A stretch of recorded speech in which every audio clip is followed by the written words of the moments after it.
Greetings, respected viewers. I am George from Ireland. So here I am on Portland Square in Chelsea, London, on an exceptionally calm evening.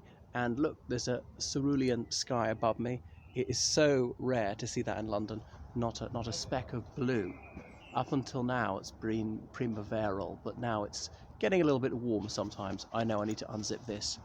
But behind me is the house where Gavin Maxwell lived in the mid-60s.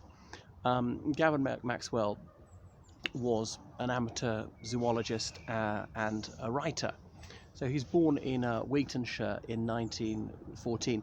That's the very southern edge of Scotland on the coast, because Wigtown is the county town of it. That's why it's got the name. About half the counties in Scotland take their name from their county town.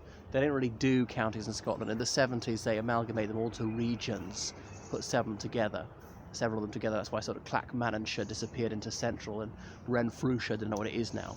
But anyway, back to this. So he was more or less out of the top drawer. His father was a senior army officer, and in those days they were almost all posh. And his maternal grandfather was the Duke of Northumberland, so he was half English, half Scots. Not a very political person, but certainly doesn't appear to be a Scottish separatist. So he went to various prep schools in England, and he went to St Cyprian's, which is, I think it's in Surrey. That's the one famously attended by George Orwell in Such Were the Joys, in which he recalls his ghastly time there, and Cyril Connolly was there.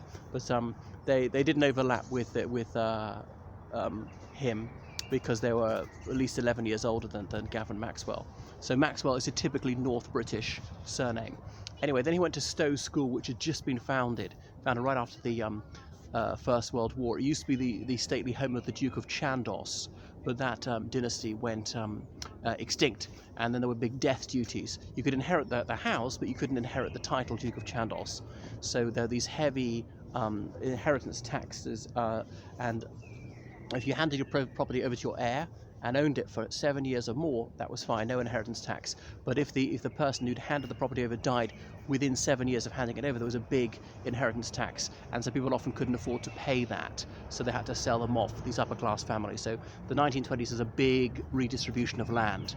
That's why there's a sort of land registration act then, but I shan't come into that because that will be a digression from the thrust of this video. So Maxwell, he then went to Oxford University reluctantly. He was not a scholarly type, and he read estate management at Hertford College, not especially distinguished college, quite a small one, named after the county, and it's got a heart as its symbol, not as in the organ, but a heart as in the type of deer. I know it's spelled Hertford, H-E-R-T-F-O-R-D, but it's pronounced Hertford. And he was reading estate management, a subject which is no longer available at Oxford University. It was thought to be a dolt's subject. So he studied it in a desultory fashion and scraped through his prelims, that's the first year exams. Some people say that he was less than honest in how he achieved that, and he couldn't be bothered to study later on because he was a very keen countryman. He was always going hill walking, camping, cycling, things like that. He liked hunting, shooting, fishing, anything with the great outdoors. He found a bit bland. So it was a minor miracle he passed I think it's called the Responsiones, the Oxford University entrance exam in Latin, Greek and maths in those days. Notably, he didn't have to pass a test in English to get in, but the questions would be in English about Latin and Greek. And so people who hadn't been to an independent school would have done little Latin, if any, and virtually never Greek. So it was more or less only available to those who've been to public school. So he failed his final exams, went down without a degree. But there's plenty of family money. I don't know what he did then in the 1930s. Maybe he tried to go home and run the family estate. That was the idea. His family had demanded that he study this subject. A bit like forestry used to exist at Oxford University at the time, no longer does. They didn't even take a gentleman's fourth. There's a first-class degree these days for brainy people. 2-1, that's the majority of people. 2-2, just a few. Third, very few. And a pass degree, which is that close to failing. But they'll give you a degree and go away and never show your face again. But there used to be a 4th class degree. Back then there was only a 2nd class. They didn't divide it into 2-1 and 2-2, it was just 2nd. And a gentleman's 4th. As Evelyn Waugh wrote in that novel, Brideshead Revisited, A gentleman should either get a first or a fourth. Time spent in a good second is time thrown away. Well, he certainly didn't throw away time, failing it completely, which took quite some doing. Anyway, in the Second World War, he volunteered with the army as a special operations executive, training for them, but he never saw action, as in these were guys who were going to be parachuted into various occupied countries and be fighting behind the lines, as guerrillas. Anyway, he said that appealed to him, and that made the most of his skill set. He was a survivalist, and the war ended, and then the United Kingdom, had shortages of everything. There was rationing, so his brainwave was this basking shark fishery business on the western coast of the UK, northwestern coast of the UK. Basking sharks, very easy to hunt. I think they're actually a type of whale, despite the name, but for some reason it didn't work out. That was a failure. He got to know Wilfred Thesiger, and Wilfred Thesiger is an absolutely fascinating character. I met him when I was 18, and that was even filmed. I don't know where the video of that is. To my lasting regret, I didn't have a proper conversation with him, because he is just really, how to put it, this godlike figure for those who are fascinated by ethnography and exploration, and a marvellous author. But he was related to Thesiger by marriage, because he later married someone, Rain, I can't remember what her surname is actually. It was an unhappy marriage. Some people think, well, Maxwell was said to be homosexual. He never publicly declared himself that, because only 2 years before his death, homosexuality was decriminalised in England and Wales. It was still a crime in Scotland until 1978, if I got that right. But anyway, and Thesiger was also thought to be a repressed gay. I'm not saying necessarily acted on it, but certainly disliked women. Not just physically unattracted them, but didn't want any social interaction with them. Thesiger, I knew someone who was working at the Royal Geographical Society, and he happened to speak to her on the phone, and he was quite gruff. He really disliked speaking to a woman. But back to Maxwell.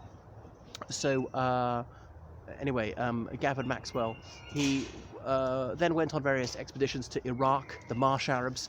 Iraq was still a monarchy, fairly pro-British in the 1950s. Thesiger had spent some time in the southern area of Iraq, living with the people there who lived on various boats made of reeds. And so Maxwell lived in those houses fashioned out of reeds as well. And he's a very, very well-travelled chap, and he took an otter from there and brought it back.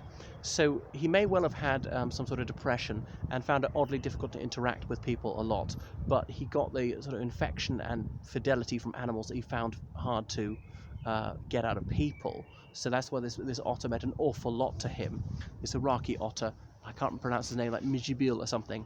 He took it back, and then his girlfriend, I don't know what she did, but she was somehow negligent and contributed to its death. So he didn't quite forgive her. He nevertheless became affianced to her. Why were they plighted? I suppose in those days it was the norm for nice girls not to get into bed before marriage. So that was usual for unmarried couples at the time. They married, perhaps they never did it. They divorced after a year, non-consummation probably. Well, that might have been an annulment, but they say that was the reason. And she was frustrated. I'm not surprised. Anyhow, but he published a number of books about his travels in Iraq and so on, and then he published a book which was a runaway success, Ring of Bright Water, about his otter. So it's autobiographical, although the film of it, which came out the year of his death, is slightly fictionalized, of him getting on the train and buying a ticket for the otter, pretending it's a dog, and all the otter's adventures. And I remember when I was a little boy, I went on an expedition from my prep school. We went to the place where it was filmed. So it's a marvelous, simple, heartwarming tale. I recommend it to you. And the book as well. I was about to call it a novel. It reads like a novel, but it's sparse yet vivid prose. It sings from the page to you. Anyway, he died in 1969. I'm not quite sure what of. Died fairly young. So that is him, and he'd spent the mid-60s here. Obviously, they had plenty of family money. He never earned much money that they could buy this, although Chelsea wasn't as horrifically expensive in the 60s as it is today.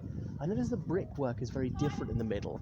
Dark brown on this side, dark brown on that side. Did a bomb fell here? It was rebuilt after the war. This is sheer conjecture on my part.